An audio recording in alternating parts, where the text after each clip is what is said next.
Good evening, good afternoon, wherever you are. Welcome to Dreamy Dreamland with your Sensie Owl Bob. That's me, this guy right here, the dude with the sunglasses. Yeah, I'm your griot, here to tell you a story. What's a story that a griot tells? It's a story that you never quite heard, but you heard it all the time. And as you're hearing it from me, you kind of go, huh? You might fall asleep, right? Or you might get transported, right, into a whole nother kind of thing, right?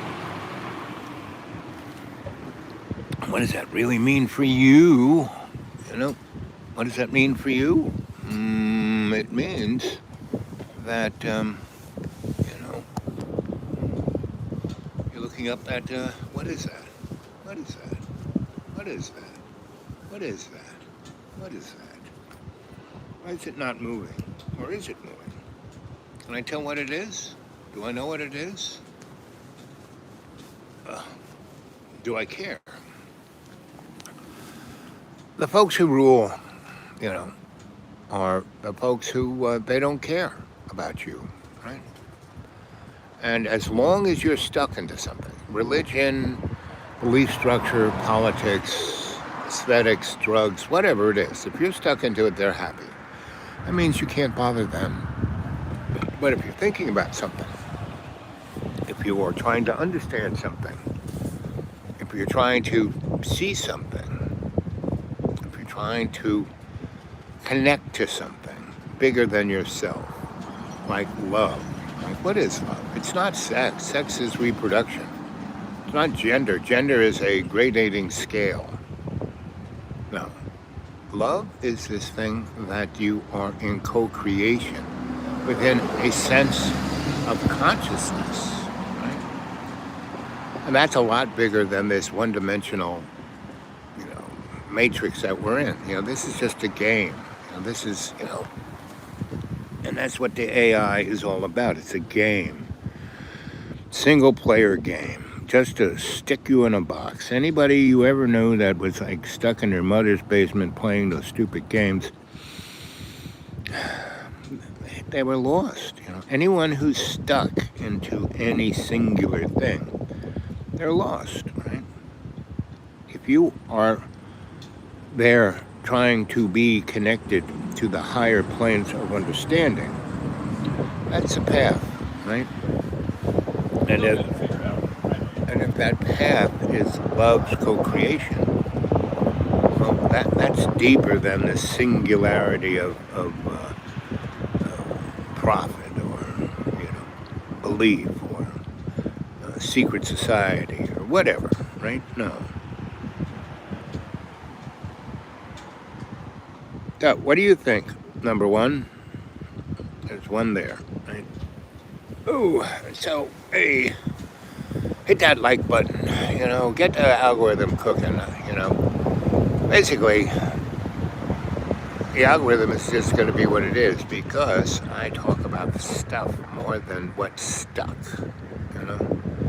I talk about more than what to worry about. I talk about the direction you can go, you as the decider, you as the person who picks what you want for your life, right? You have no choice in this world. I mean, all you can do is eat donuts, The only kind of choice you get is like what color sprinkles, but they're still the same sprinkles. Thank you, darling. Anyway, so there's two of you there. Come on, hit that like button. Tell your friends. Let's get more people on the show here. Let's have more comments. What do you think about your life? What are you deciding to do with your life, right? What do you see around your life? What do you see in your town? I have a lot of people. You want to get a hold of me and talk to me mano-y-mano, get a hold of me at the dudeawake42@gmail. Dudeawake42@gmail, right? And that's what it is.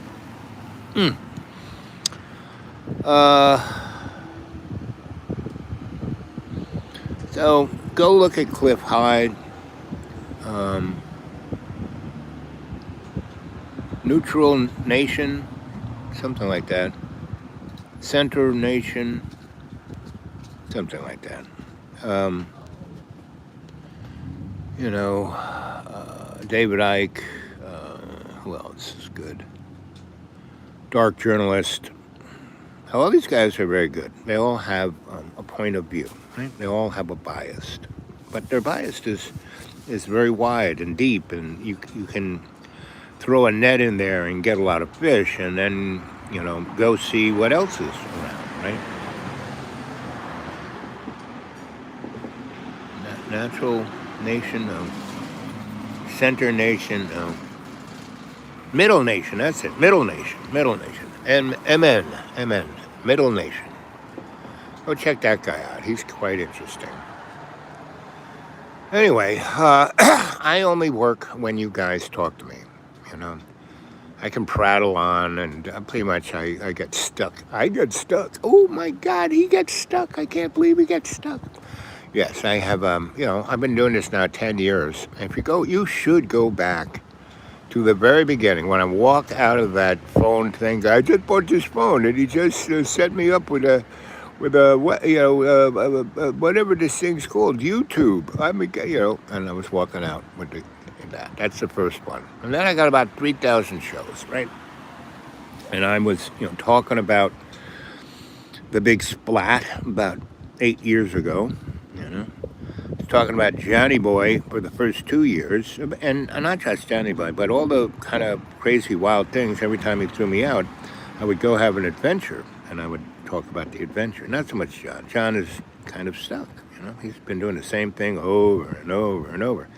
Like I say, he is the patron saint of self-afflicted suffering, right? He is the canary in the gilded cage of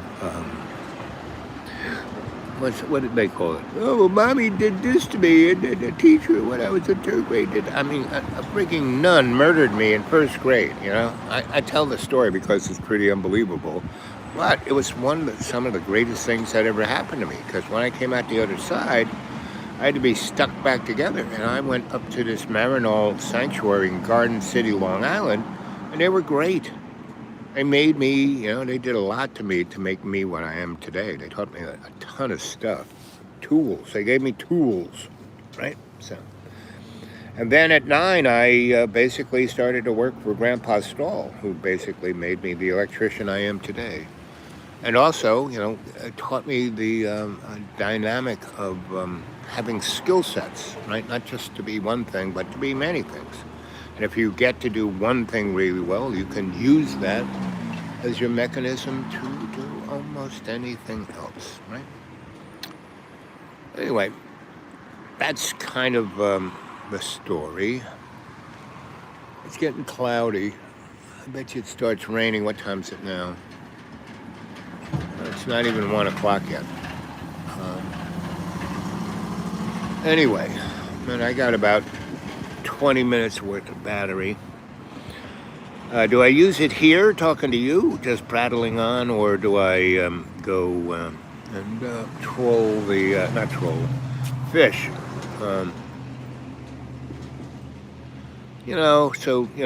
I keep getting these threads. So, the war in Ukraine with Russia, right? It's the end of Russia, but not the end of Russia, because Russia ain't going nowhere. It's going to be end of Putin and the end of that and the oligarchs, but other oligarchs and other Putins will show up.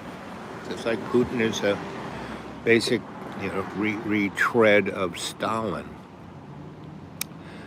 And, how did, World War II was just a retread of World War I. Why? Because of Versailles. Versailles, the French wanted to go after the Germans and make them pay for everything, but it was as much France's fault as it was Germany's fault and England's fault. And so, they should have all, gotten together, but they didn't, right?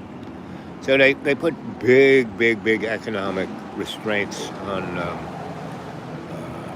Germany, and they took, the Sudetenland, they took the most industrial part of Germany, and the French took it, right?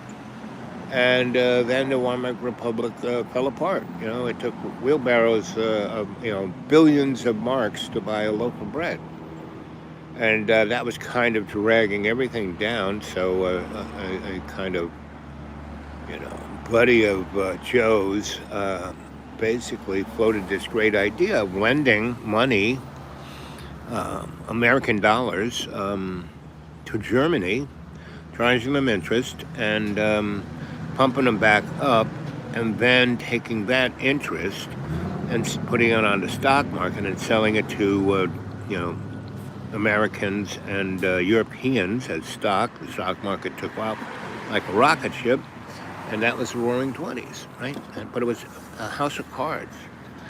And on October 9th, 1929, Germany had a debt balloon to pay, and they couldn't. And so their big whoop-de-doo everything fell apart. But that industry had been rebuilt. The ability to make war materials was created by Joe and Henry Ford and Mr. J.P. Morgan.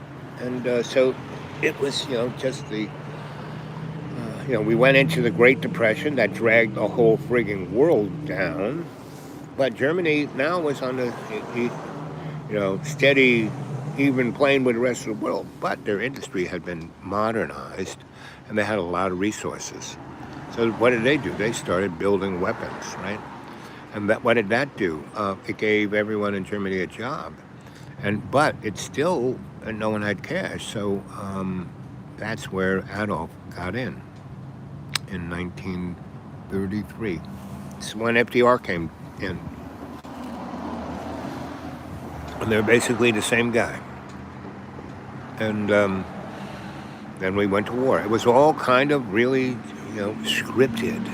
And I keep telling you guys, all of this is scripted. Donnie was put there. He's put there in 16 and was put there in 24. And JoJo was put in between to crack the door open so Donnie could come and do douche and do everything else he did that's totally destroying everything and rejiggering everything. So we can have the Federation, but we might have to have nuclear war. So find a good place to hide. But there's no place to hide. The real thing to do is to live your life in love's co-creation. Every single moment. Because the past is not, it's already gone, and the future's not here yet. The past, most people live in regret, and the future, most people live in fear.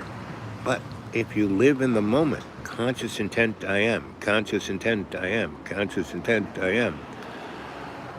Om, and do it all in one breath. And you'd make that big breath in and do conscious awareness I am, conscious awareness I am, conscious awareness I am, conscious awareness I am. Om. Then you say, God, help me out here. I don't have a clue. Take the steering wheel of my life and drive the car, right? And you put yourself in the hands of the higher power. That's when things work. Then you're equal partners, right? And then you become the decider. Instead of doing what a church tells you to do, or government tells you what to do, or the banker tells you what to do, or your mommy and daddy tell you what to do. No. You let God not tell you what to do, but you do it in co-creation. Okay? That's called consciousness. Then you're aware. You're conscious aware I am, conscious aware I am, conscious aware I am. Then because you're doing everything with intent. Conscious intent I am, conscious intent I am, conscious intent I am. So, you guys saying anything here? Come on, ask me a question. So, you can see that Russia and Europe is going to become a different thing. Because, before the pandemic, the EU's GDP was almost twice what ours is. Now it's 30% lower than ours. They are like, and we own close to $300 trillion. And last week we couldn't pay one of those balloon payments, right? And so when the shit happened in Venezuela, what happened? They're one of the largest purveyors of gold, silver, and oil. That's why do you think Downey's going there? And about 18 hours before, um, basically,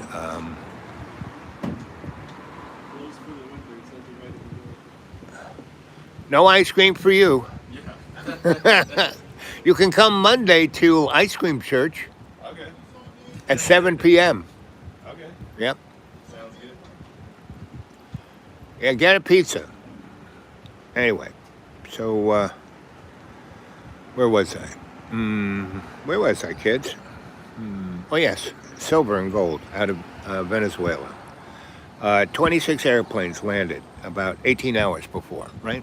And one took about $1 trillion worth of silver and gold to Russia. One took about $1 trillion worth of silver and gold to, I mean, not one, like 3 or 4 planes. $1 trillion worth of silver and gold weighs a lot, so it took more than one airplane. And another one went to Europe, another one went to China, and the United States took 3 trillion of silver and gold. And that's going to be used as the jumper. Yeah, but... And going for your pizza, eh? Going for your pizza? Yeah, getting your pizza. So, anyway, everyone's addicted to this pizza. I think they put fentanyl into it. Anyway, so what else? So they're getting, 30 to 50 billions of barrels of oil because that's going to replace the oil that's going to Canada. And Russia has, up above Canada, is going after Canada's natural gas tankers and oil tankers, and that's why Donnie wants Greenland, so he can, be the big sheriff up there. We already do. We already have a gigantic military base in Greenland. We already own it, and we already own Canada, and we already own South America, and Central America, and Mexico. Donnie's just doing it and putting this little stamp on it. That's why he renamed the Gulf of Mexico the Gulf of Trump. So anyway, because, if Donnie does anything well, it's branding. That's it. Nothing else. Branding. So, what else can I tell you? So that's all going to happen between now and April. Ooh. Is it raining yet? Yeah, I feel some sprinkles. Yeah, a little sprinkle, right? Yep. Have a good day. You stay safe, officer. And thanks for what you do, buddy. I had your job. It's a tough one. Who'd you have it at? New York City. Ah. Listen to this. I was what they called a conflict resolution officer. You know what that means? When the guy has the shotgun taped to the wife's mouth and the air conditioning doesn't work in the apartment and the kids are screaming, I would walk in. No gun, no radio, I would walk in kind of looking like this. All I would have is my little ID so a policeman wouldn't shoot me. That's the only thing. But my partner, she was the angel of death. Everyone knew that. If I couldn't get everyone to relax, and I knew to hit the ground and get under the couch. High stress job. And a lot of trust in your partners. But 100%. She was the first woman to graduate the Army's Ranger School. Wow. And they were so scared of her, they made her the head teacher. And then she got bored of that. And she went and worked in the New York Police Department, and everyone, she couldn't get, her captain said, I know the guy for you. I got shot twice. One, I grabbed a gun so he wouldn't shoot someone, and it blew my palm off, but it kind of grew back. And the other one, meaning if I was a couple inches this way, I wouldn't be here. But I was wearing a white shirt, so boy, it didn't look good. She came in and cleaned house. So the third time, my boss said, listen, you got to stop doing this. Stop it. And then he said, but don't, because my records are looking great. I'm gonna go from a captain to an inspector. Just don't die. If it does, we'll give you the, bagpipes and all of that. But she got me out of it. She called up a friend of mine, and I went and taught that at Cornell. And that's really, so do they teach you how to breathe? Yes. Because that's the key to not getting shot. Yep. Conscious intent and conscious awareness. That's the biggest problem that cops have. They're like this when they go into station, and that's not the way to be. Yeah, my previous supervisor actually, even doing what we do, we work out of the office most of the time. I do anyway. When we would show up on calls, that was one of the first things, even before getting out of the car. Yes. Take a You breath, should start, as soon as you get the call, you should start breathing that way, right? Take a breath, calm down, step out. And about 2 blocks before you get to the site, you turn the siren off. So it's not freaking the person out. You might keep them. Sometimes, just depends on what it is. Yep. Well, sir, you have a great day, right? Take care. Good talking to you, buddy. Anyway.